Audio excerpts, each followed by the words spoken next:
موسیقی راهی است به سوی آگاهی و درک عمیق. درود بر دوستای عزیز، خیلی خوشحالم که در خدمت شما هستم با اولین جلسه از تئوری مقدماتی موسیقی با زبون خیلی ساده و خیلی روون. لطفاً تا آخر ویدیو با من همراه باشید.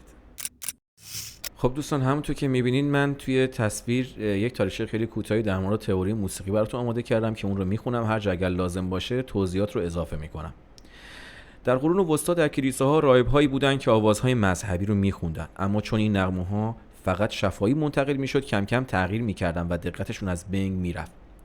به همین دلیل اومدن چیکار کردن؟ راهب‌ها تصمیم گرفتن نغمه‌ها رو روی کاغذ بنویسن و این آغاز پیدایش زبان موسیقی بود و همینجا تئوری موسیقی شکل گرفت تا صداها و احساسات دقیق و بدون تغییر از نسل به نسل بعدی برسه. اینم یک تصویر از یک راهبه. در واقع دوستان اینا کشیکایی بودن که توی کلیسا آوازهای مناجاتگونه‌ای می‌خوندن، چون که بنابراین اینکه نمی‌خواستن این آوازها از بین بره، برای همین تصمیم گرفتن که اینا رو بنویسن، چون که اعتقاداتشون بر این بود که اینا کلام خداوند دیگه، نباید تغییر بکنه. برای همین زبان رو تکمیل کردن و کم کم این زبان هی پیشرفت کرد تا به جایی رسید که الان خیلی از موسیقیدانان دارن از این زبان استفاده میکنن. در واقع زبان موسیقی به ما این کمک رو میکنه که ما بدون هیچ دستگاهی بتونیم یک نوت رو بنویسیم و این ورق نوت رو به یک کسی بدیم و اونم حتی اگر آهنگی رو نشیده باشه بتونه اون نوت رو اجرا بکنه بدون اینکه حتی بشنوه.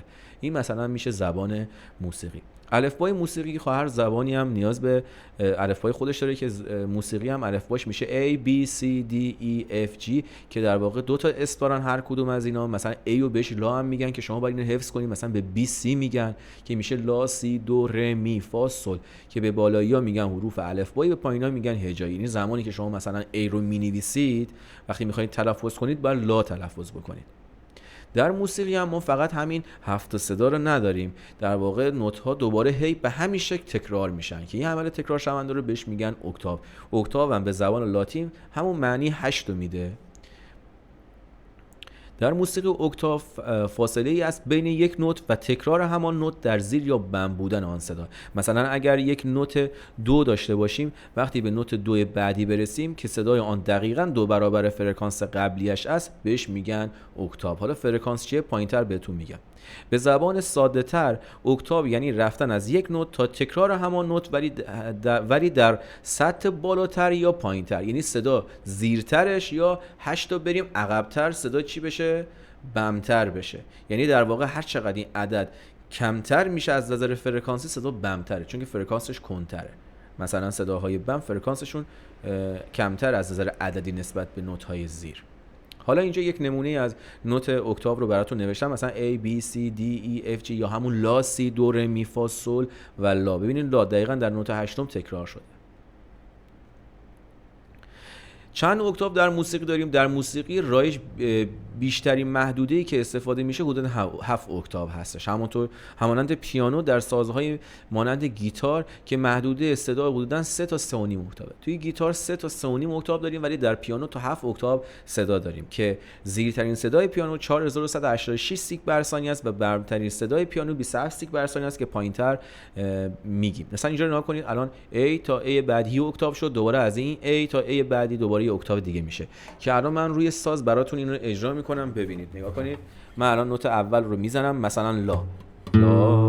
حالا این نوت رو به ترتیب میرم پایین. شما فقط به صدا دقت کنید، براتون مهم نباشه من کجای گیتار رو میزنم، چون که میخوام اینو درکش کنید. لا سی دو ر می فا سول لا. دیدید دقیقاً هشتمی شد، یعنی 1 2 3 4 5 6 7 8 که این میشه یک اکتاو. الان من نوت اول رو با نوت هشتم میزنم، ببینید یکیه. دیدید؟ حالا همینو میتونم برم پایینتر باز، یعنی 2 اکتاو بکنم، لا سی دو ر می فا سول لا، دوباره یک اکتاو. ببین الان من نوت هشتمی رو با نوت اولی میزنم،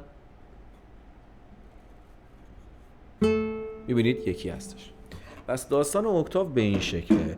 حالا توی گیتار تا 3.5 اکتاوه، در موسیقی تا 7 اکتاو استفاده میشه. ما هم در واقع 7 نوت داریم که هشتمین نوت هم در واقع میشه تکرار نوت اول. پایینتر میام، محدوده فرکانس پیانو هم اینجا گفتم که بالا براتون توضیح دادم. اکتاو هم اینجا از نظر فرکانسی مثلا بهتون بگم چه جوریه. مثلا نوت اول اگر 240 هرتز باشه، نوت بعدی 480 هرتز، یعنی دقیقاً 240 اگر ما ضرب در 2 بکنیم این عددی که میاد دقیقاً دوستان 2 برابر اون در واقع فرکانسش میشه. حالا چی میشه که نوت اول نسبت به نوت هشتم به گوش ما انسان ها یکی شنیده میشه؟ به خاطر اینه که محل تلاقی این نوت ها با هم یکیه، برای همین این دوتا صدا به گوش ما یکسان شنیده میشه. دوستان من فکر میکنم تا اینجا کافی باشه. توی جلسات بعدی ادامه درس رو براتون آماده میکنم و آپلود میکنم تا ازش استفاده کنید. لطفاً حتما کانال منو سابسکرایب کنید، زنگوله رو بزنید و لایک کنید که این پست من برای دیگرانم بره و دیگران بتونن این پست رو ببینن و ازش استفاده بکنن و منم انگیزه بگیرم برای ادامه کار. خیلی ممنونم از شما، مراقب خودتون باشید. تا پست بعدی، بدرود.